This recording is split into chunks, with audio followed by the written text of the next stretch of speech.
Hello and welcome to Vikings Rant. Coming off a very wild free agency for the Vikings, and of course we did a podcast just last 2 weeks ago for the free agency period, and now looking ahead to the NFL draft. Dirk, what an exciting free agency period, as we mentioned before. It was a very exciting free agency period. Most of the exciting stuff happened before our last podcast occurred. Nothing really big Vikings news besides Kendall Wright has happened since that. Looking at some of the moves that could be considered,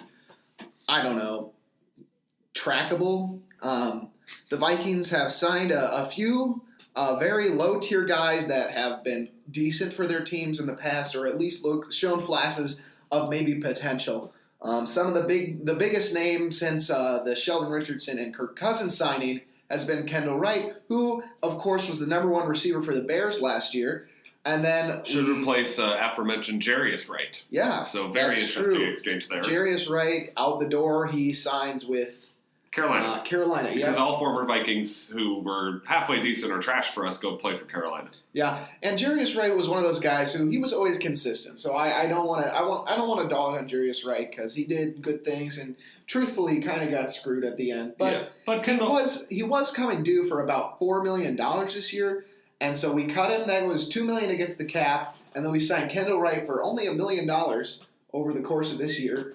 Very good deal for him. Which is very good because Kendall Wright might be a slight bit of an upgrade, some would say. I would agree that he is an upgrade. And so then the Vikings go ahead and they save $1 million total there. Nice. There we go. And they upgrade the position, in my opinion. So overall, I'd say that's a good move. Other notable guys, we have Tavares King.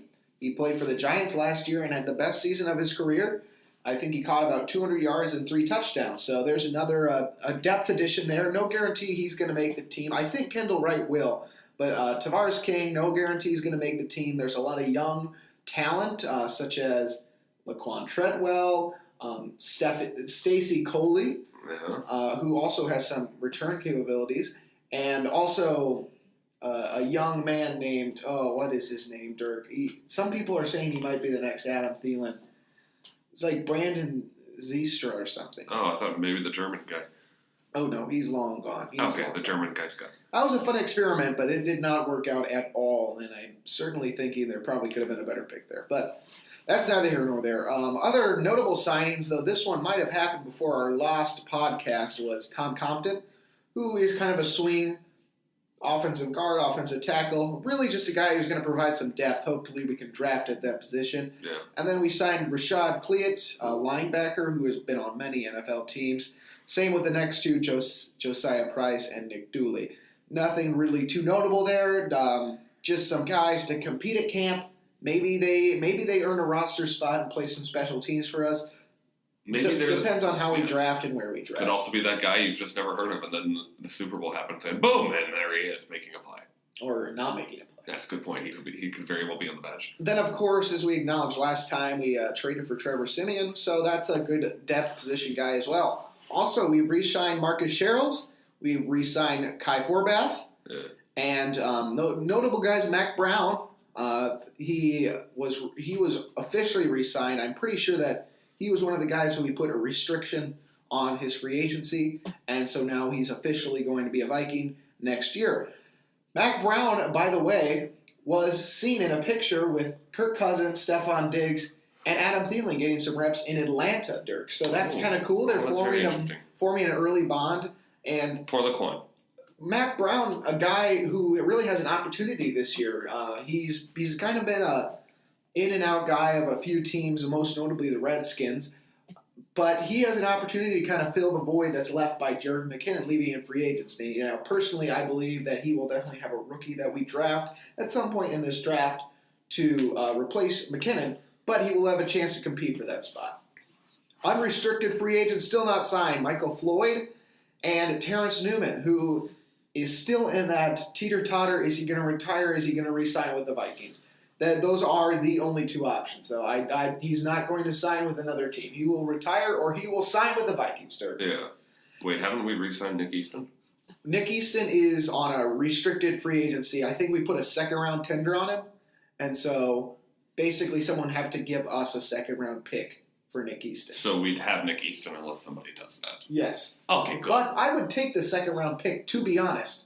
Like, gladly. If they wanted Nick Easton and they gave us a second-round pick, I would say, yes, please, thank you. No. Anyway. You would not? No, because then you only have, like, one guard. We draft a guard with the second-round pick. You still only have, like, one guard. Nick Easton is not that good. Rather have him than Danny Isadora. I don't know. Danny Isadora showed flashes. I don't know if you guys have been keeping track of where our players have landed across the league. We'll do just kind of a brief highlight. Jerick McKinnon to San Francisco, Sam Bradford to the Arizona Cardinals, and Tremaine Brock, the star corner for us, went to the Broncos. Yeah, Teddy Bridgewater good. Played like 5 plays. Yeah, Teddy Bridgewater to the Jets, Case Keenum to the Broncos, Jarius Wright to the Panthers, Emmanuel Lemur to the Raiders, Jeremiah Searles to the Panthers, Tom Johnson to the Seahawks, and Shamar Stephen to the Seahawks. We kind of did a 2-for-1 with those guys. Basically. They got our crappy 2. We got their really good 1. So I'll take that deal any day. Yep. And that's about it for free agency. I mean, truly the only move left, I think, this is what I could see playing out. Terrence Newman, if he decides to retire and not re-sign with the Vikings, I do think they're going to try to go sign a cornerback. I really do. Maybe a guy who has some experience. I think we could try for maybe Bryce Callahan, who plays for the Bears, who is on a tender, but I don't think it's a very high tender, and I don't think it would cost us much to get him.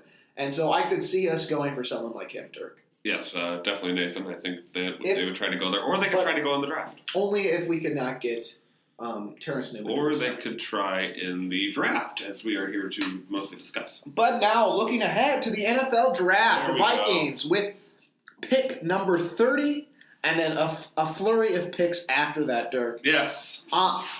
This is a very exciting draft for the Vikings, very big draft. If we could have a draft a la the New Orleans Saints last year, a la the Minnesota Vikings last year, we will be in very good shape to make a deep, deep playoff run this year. If we have a bad draft, I'm not so sure about that. There are still holes on this roster that need to be filled in the draft with some solid guys. And so Rick Spielman needs to step up to the plate.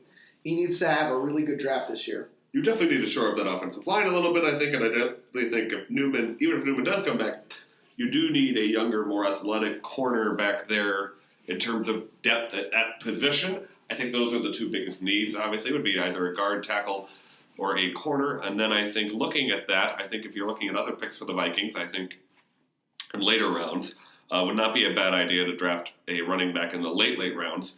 And I don't think before that, I think you should try to draft maybe a middle or outside linebacker, have protection in case you can't sign Kendricks or Barr next offseason, and then kind of basing it off of the Philadelphia Eagles did so successfully this year, build depth at your defensive line. I wouldn't mind getting a defensive end in the 4th round, maybe even the 2nd round, if there's one that's very good available.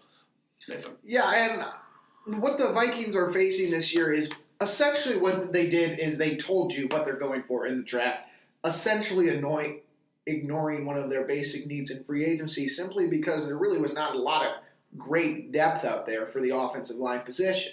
So essentially all they signed was Tom Compton, who, let's be honest, if he's starting, something has gone wrong this year in the offseason, or Tom Compton has gotten really good. I doubt it. So what the Vikings are telling you is what they're going for in the draft, and that's offensive line. I would not be shocked to see us take 2 offensive linemen in the top 3 rounds, Dirk. I honestly hope we do.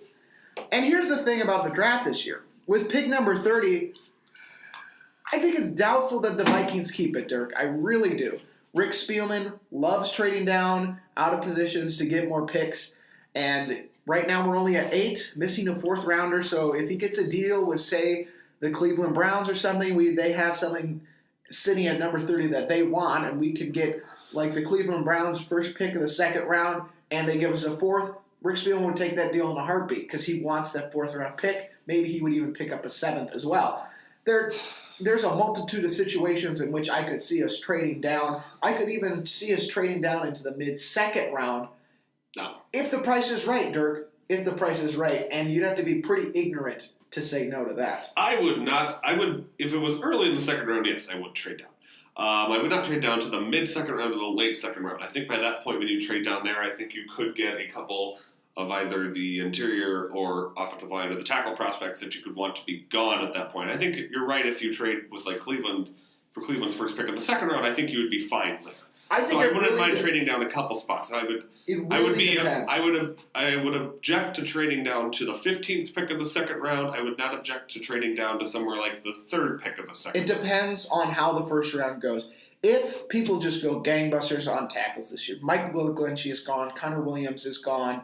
Who's another big? Well, I think the Vikings would try for a guard in that case. I think Rick Well, Spielman is flexible enough to. no, that's what I'm saying. I think if like some of the drafts are projecting and people just go tackle crazy, they take Mike McGlinchey, they take Connor Williams, Well, first off, go up, please. they take Connor Miller, and all those guys are gone. All those guys are gone. I definitely think the Vikings trade their pick because here's the thing. That means people have not been taking most of the guards, which means as it is a deep guard class, there will be lots available in the second and even in the early third round. So if we get a good enough deal to trade back maybe even to the mid-second round, I think Rick Spielman takes that because he sees that these tackles are gone and that's really a position that you could value in the first round. And he thinks that the Vikings could maybe pick up a value guard late second round, early third round. And I think Rick Spielman takes a deal because of his desire to really get more picks. He likes to get a lot of picks. He's shown that in many drafts. Last year we traded up in the second round and the third round and then proceeded to trade back the rest of the draft just so we could gather more draft picks. Yeah, I mean, that could very well happen if the people guard or tackle crazy. I mean, I'm looking at this mock draft that you're looking at right now, and there are some things that stand out to me. Like, I don't think you had Mike McGlinchey going to the Buffalo Bills. Mike McGlinchey will not go to the Buffalo Bills. The Buffalo Bills will draft a quarterback with that 12th overall pick. With number 22, they might draft an offensive lineman. I think there's some accuracies. There's some accuracies here. I mean, New England Patriots drafting a tackle. I definitely see that happening. I don't know if the Falcons would draft Isaiah Wynn, which is what this mock draft from SEC country has. So, there's a lot of picks I think I disagree with happening here. But, it's always a projection. It could be right. So if that was to happen. I don't think there's going to be that many tackles that go in the first round. And I think one of those top 3-ish tackles could be available at pick number 30. And in that situation, there's no way the Vikings trade down. Right. I definitely think that ideally they want to tackle in the draft as their first pick. They see the writings on the wall for Mike Remmers, okay? A few years ago in the Super Bowl, he really didn't have a great performance. He pretty much got dominated in that game. Granted, not 100% his fault. He was going against Von Miller, who everyone gets dominated by. Just pretty much great. I mean, everyone kind of did. Von Miller is probably going to be a Hall of Famer. He's very good. But neither here nor there, he didn't have a great game. And so the writing's kind of on the wall for him. At the same time, Riley Reif is also getting old, so you draft a tackle now who has that left tackle potential. That's a pretty solid pick because he can go on right tackle for a few years, gain experience, and then when we're ready to move on from Riley Reif, we shift him over to the left side of the line. And I see that as a great overall pick. And if we could get someone like Mike McGlinchey, which some people are really actually projecting him to potentially fall to us, and if we could get a Mike McGlinchey there, I would not argue. I would be very excited about that. I think a Mike McGlinchey would be a steal of this draft, Nathan, as I bring up my Mike McGlinchey tab here. There it is. So Mike McGlinchey gets a NFL Network gives him about a 5.91. The chance to become an NFL starter, not that great, but a lot of people are saying Mike McGlinchey best tackle overall in this draft. Some of the strengths of McGlinchey, after being a starter for a few years in Notre Dame, he's very athletic. He's been a tight end before, actually, too.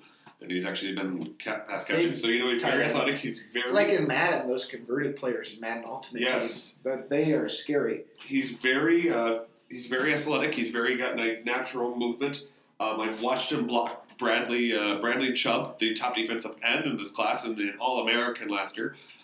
He did very well, I'd say, against Bradley Chubb. Destroyed him? Not totally destroyed. Bradley Chubb did have a couple plays here and there where he got the best of Mike McGlinchey. But, that's to be, I think, expected in every NFL game. A top-notch defensive end is going to get the best of their Bradley opponent. Chubb, he's good. Bradley Chubb, the top 10. He's probably debatably better than Myles Garrett was last year. And Myles Garrett still has a long NFL career ahead of him, but did not have a great first year. McGlinchey, I think, has a very good stance, too, when he's back in pass blocking as a former pass blocking tackle myself.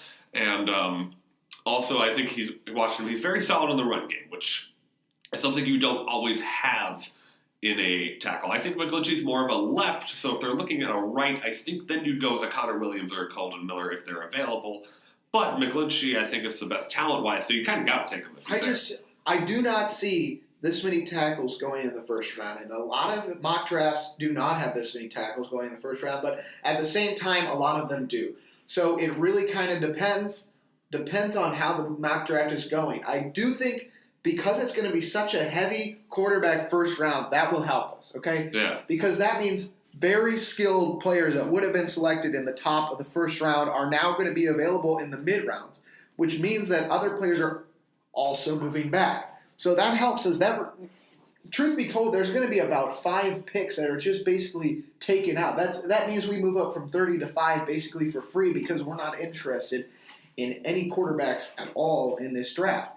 And, good for the teams that need a quarterback. A quarterback-heavy draft, there's plenty of options here. But for those of us who don't, we're going to benefit very heavily. Yeah, and then I think we both agree regarding the offensive line. The guy I really like, there's 2 offensive linemen, though, I really, really like, and they play on the interior. One is Isaiah Wynn, offensive guard from Georgia, 6'3", 313 pounds. Very athletic and very combo player. He played tackle a lot last year for Georgia, including in the Rose Bowl and the national title game. For them, so he can play multiple positions if the Vikings would like to try him out at tackle. I think he's more of a guard because of the height, but, it's not my call. It's the coaching staff, and I trust them. Thank you, Dirk. Thank you for giving them the power to make the call themselves. I know that was tough for you. Yes, it's almost like people are getting paid to do this, and I've never played in the NFL.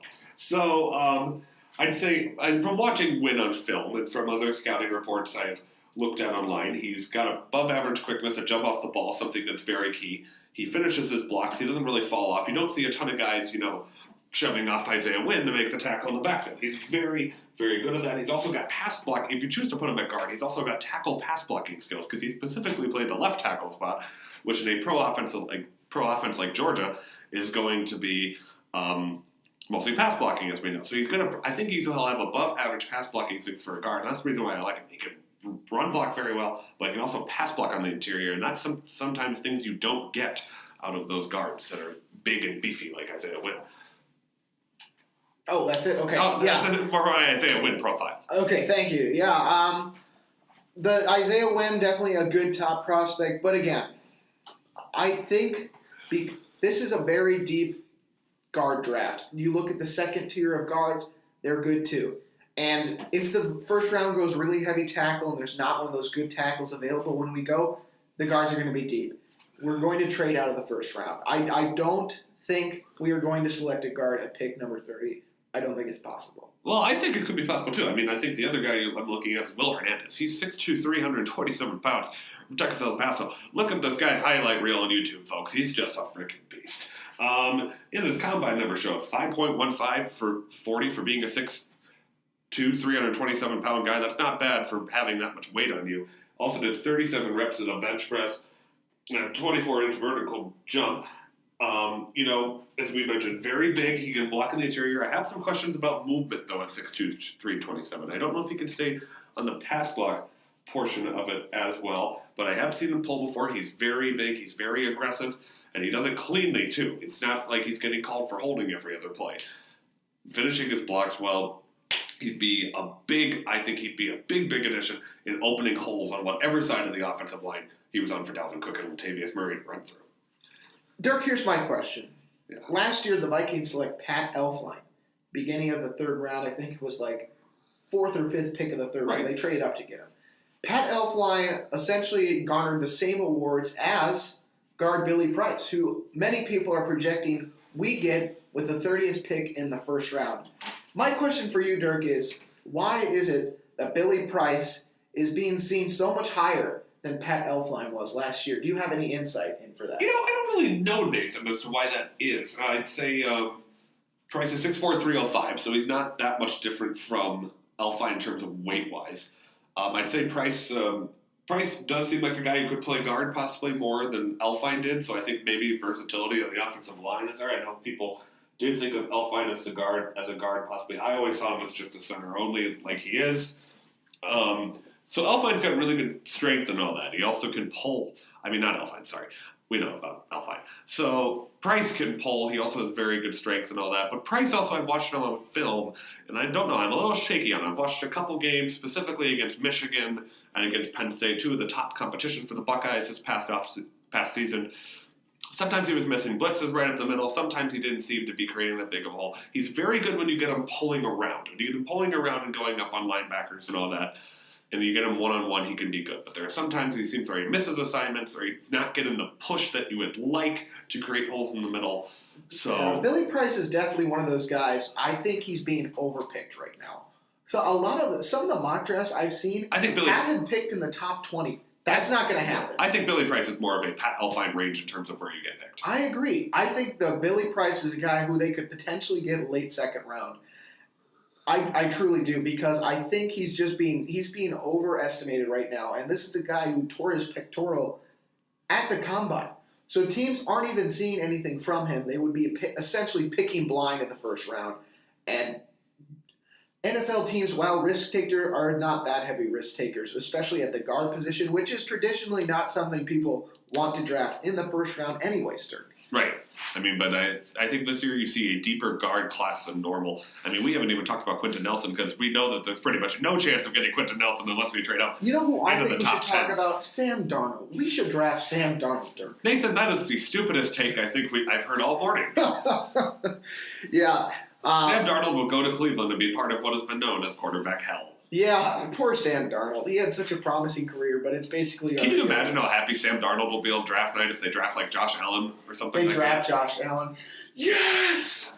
I could be a good quarterback! And then the Giants will pick Sam Darnold, and then they'll be like, you get to sit behind Eli for a year, but Sam Darnold will be like, I'm in New York. I'm going to be a good quarterback. As long as he's on the Giants. If he's on the Jets, that's a different story. I do If he agree. goes to the Jets, he'd be a bad quarterback. If the Browns draft Josh Allen, okay, I'm not going to say it's a bad pick. Josh Allen has looked good, and the Browns have said that they want this year to be Tyrod Taylor's year. So Tyrod Taylor will be the starter. Josh Allen would be his backup. You know, if they draft Josh Allen, I don't blame them. Tremendous talent, tremendous potential. Probably will be a bust. Just because it's the Browns, he's probably going to be a bust. But that's neither here nor there. The Giants will draft Sam Darnold with the number 2 pick. I think so. I mean, I could see them going Barkley or Chubb, but I think they will go back up. Okay, if Sam Darnold is not drafted with the first overall pick, let me phrase it this way. They will draft Sam Darnold or they will trade the number 2 pick. Only situations that could happen. Fair. Anyway, this is getting a little bit on to... Okay, Dirk. This is what I want to do next. Yeah. Analysis of Vikings positional needs headed into the draft. Vikings positional needs heading into the draft? I have a list in my head. I want to hear your list. Top 5 positions that we need and any other positions after that. Well, I think offensive line. I want specifics on the offensive line.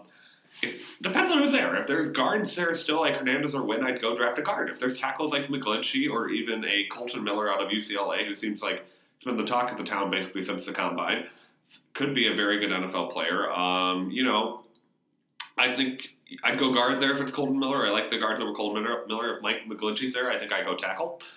Connor Williams is iffy to me. I don't know how I feel about Connor Williams. He's a aggressive kid and all that, but he stands out as more of a right tackle to me than a left. Which is what we're looking for, so. Possibly. You could do him. So those would be definitely the top 2 needs. I'd say guard first and then tackle. But after that, I think corner is the number 2 need. Number 3 need, after guard and tackle. Number 4 is defensive end. I think it would be great to get another pass rusher. You saw what the Eagles did last year. I would have liked the Vikings to sign a veteran pass rusher on like a 1-year deal this offseason. We didn't do that. So let's get another young guy in there who could possibly, like a Daniil Hunter. We drafted Daniil Hunter in a later round. He came around first year off the bench, played professionally, and now he's a quality starter. Daniil Hunter is a great example of what you look for in the later rounds. What you look for is not necessarily NFL readiness, but you look for athleticism, you look for strength, you look for speed, you look for those athletic kind of freaks in the later rounds that you can then develop. That's what you look for in the 3rd round, and so that's what we would be looking for. And I think that's what we do there. Also, I think getting into the latter part of it, I think we'd start looking, this would be in the later rounds, I'd like Position number 5. I'm going back and forth on this. Position number 5, I'd like to be a kind of a third tight end or a third running back. Okay. I think there's only 4. There's only 4 things though that actually no. Those would be 6 and 7. 5th will be drafting an inside or an outside linebacker, which preferably inside, just in case we are unable to get some. You kind of have some backup in case you're unable to sign Kendricks or Barnes next offseason. All right. Well, I'm going to agree with you on the first 2. I think guard is probably our first, just because of the fact that we're really not solid on either of our guard positions right now. I think by the time the season starts, we will have a very solid lineup there, because I do think we're going to draft well in this draft. But guard is definitely our first need. Second need, I'm going to go with tackle. We need a new tackle, ideally, and then if we could move Mike Rimmers in, we already have a really solid guard there too. Because Mike Rimmers, while he didn't play great in the playoffs all the time at guard, I think you give him an offseason to continue to learn the position and practice alongside his peers. I think Mike Rimmers could be a great guard, and then I think that side of the offensive line would be really, really set. Third, I'm going to have to agree with a lot of the analysts, and I'm going to have to go with tight end, Dirk. While we have Kyle Rudolph, he is not that fast. And Kirk Cousins loves throwing to tight ends. We've seen it many times. And John DeFilippo loves having that backup tight end. So I'm going to have to go with tight end at third. Fourth, I'm going to go running back. We need another running back. Jerick McKinnon's gone. Dalvin Cook's coming back from injury, and there's no guarantee that he's going to be 100% healthy when the season starts. I would like us to draft another running back. Fourth, no, that was my fourth. Fifth, I'm going to go with you, defensive line. I want to see us draft a good defensive end. It's a very important position, and having Everson Griffin and Danielle Hunter play defensive end the whole entire year with very minimal rotation, with the exception of Brian Robinson, was kind of a disaster.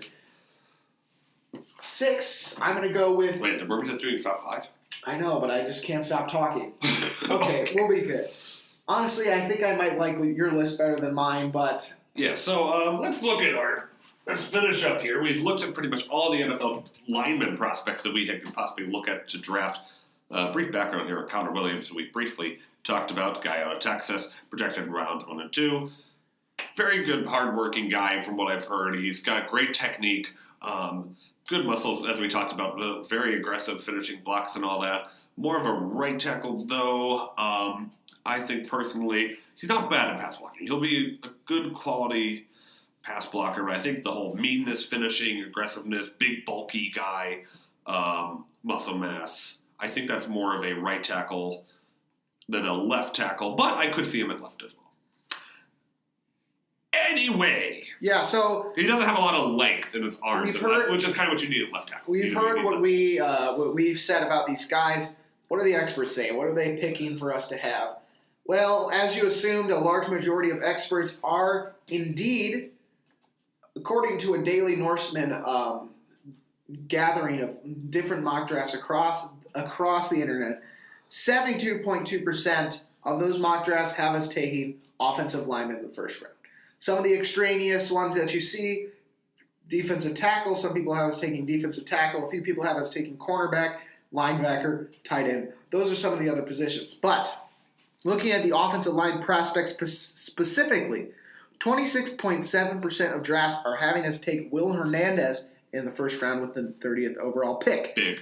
Yeah, that... Literally, because he's big. He's big, and he would probably be a very solid pick there. Billy Price has come in second with 10% of drafts saying we're going to take him, and then next is Isaiah Wynn with 7.8% saying we might take him. And then next, Connor Williams, Colton Miller are grabbing 6.7%, so both of those tackles, 6.7% of drafts have us taking them. That's purely due on availability. I think that they would have us taking a guy like Mike McGlinchey over them if he was available there. Then next is Iowa center James Daniel and Notre Dame offensive tackle Mike McGlinchey. 4.4% of mock drafts have us taking them. And then we have tackle Orlando Brown for 3.3%. And then some really extraneous ones. Tackle Terrell Crosby, Martinez Rankin, 1.1%. And then another Ohio State offensive lineman, Martinez Rankin. Jamarco Jones, also was in the database. Martinez Rankin is a guy I like. It's a big guy, big run blocker from Mississippi State. Also has the skill and technique to be a pass blocker. Definitely more of a right tackle. But I wouldn't mind him possibly in later rounds. Yeah, definitely a guy we could see taken later in the draft if the Vikings choose to go guard first. So Dirk, very exciting draft coming up. Very, very exciting. Yes, so I'm just going to go over a couple prospects from some of the positions I highlighted that I'd possibly like the Vikings to take. This is later round picks, obviously. So starting with the second. One is Dante Jackson. I think the Vikings' biggest need right now is the middle corner, and nickel corner, and Dante Jackson's kind of that perfect guy. 5'10", 178, 4.32 40-yard dash. Isn't the tallest guy, but his speed, I think, will be very good against speed receivers, and it's mostly the guys who play in the slot, and that's mostly where you put the nickel corner on. So I think Jackson would be very good at keeping up with them, and he doesn't. Guys don't get separated a lot from him. He's very tight coverage guy. He could be more disciplined. He did have 49 tackles with 10 passes broken up and an interception last year. The other guy at corner that I like, I don't think he'll possibly be there, is Jair Alexander, the corner from Louisville, also 5'10", 196. As you can see, I'm mostly looking at the nickel corner. He's not your one-on-one, jump ball guy, because I think we have two solid ones. Really good ones there. He's very fast on the 40, was a 4.38. Great footwork and agility. He did have a knee injury, though, last year, so there is cause for concern, possibly an injury, but I think I'd like him there. Those are the two guys I like. Isaiah Oliver and Mike Hughes are other guys to keep an eye on. Looking at defensive ends, obviously there's some we're not going to draft. Sam Hubbard will be gone, Marcus Davenport will be gone, Bradley Chubb will be gone. Everyone knew this. No, I think we could get Bradley Chubb. Nathan, come on. Anyway, so I think you start off with, I think defensive ends you could start off with is a Dorrance Armstrong Jr. out of Kansas, 6'4", 257. He couldn't really get out there because Kansas has been so bad at football. But I think he had 63 tackles, 9.5 for loss, and 2 sacks. Kansas has been really bad at football. He could do something. This is like a backup defense that you could develop. I could see that. Josh Sweat from Florida State, very exciting prospect out of high school, had a good season last year, about 6 sacks in total. He's one of those guys I think you could draft and develop, add some weight to in a couple years. You also got Harold Landry from Boston College. I'm looking more at a speed edge rusher here. Kind of slight weight. Rasheem Green from USC and Chad Thomas from Miami are two of those guys as well. I really like Chad Thomas. 6'5", 277, 30 tackles last year, 8.5 for loss and 3.5 sacks. Long arms, all that. Good speed off the ball to get to the edge, pass rushing wise. So that's there. And then looking at inside linebackers, and this will be it because this will finish up my top 5 in terms of position. Nope, that's running back. Let me get to inside linebacker here as we pause for station identification. What? It's just natural. Sorry. All right. Malik Jefferson out of Texas, we can get there. Or, this would be an interesting pick. Nathan would like this one. Iowa linebacker Josie Jewell. Hey! Like the 5th round or something like that. Josie Jewell, 136 very good in college. 136 total tackles, 4.5 sacks, All-American. He did have some struggles at the combine a little bit, which has possibly pushed his draft stock back. But just like he was coming into college, I think he could be a diamond in the rough kind of. I don't think he's a Hall of Fame player at all, but I think for sure he is. Yeah, I totally agree. I think he could maybe be a guy who surprises you and get something. Josie Jewell, mark my word, will make the Hall of Fame. And there's Nathan with the Vikings. And there's Nathan. Another one that really got me really excited was a guy who I know very well from Iowa, running back Akram Wadley, taking him in a later round. That got me really excited. But he's really good. Not as much of a speed guy as I think we would be looking for. He was just a really kind of all-around back at Iowa. So just a guy to keep your eyes on. But, Dirk, we have a really exciting draft ahead. I'm not sure I see the cornerback position as quite as much as a need as you do. Well, we have 3 really solid guys, and I think they are all going to have even better years than they did last year, maybe except for Xavier Rhodes, who already had a really good year. I look at needing to build up there because I think, I think we have edge rushers already to beat Philadelphia. I think we definitely I think we got exposed last year in the secondary. I think we need more secondary help. I would not be opposed to it, and I'd not be opposed to drafting a safety either. Andrew Sanejo's getting old, and it'd be nice to have another backup behind him, and in addition to Anthony Harris. Very exciting draft. A lot of different ways the Vikings can go. Dirk, any final thoughts before we go? No final thoughts, really. I think it's going to be an interesting draft for the Vikings standpoint. It's kind of, we're kind of just guessing right now who we're going to take. There's not really that one guy who's like, yep, we're doing it. And I think it's going to be very interesting also outside of the Vikings, the rest of the top 10. It's a very unpredictable draft, I think.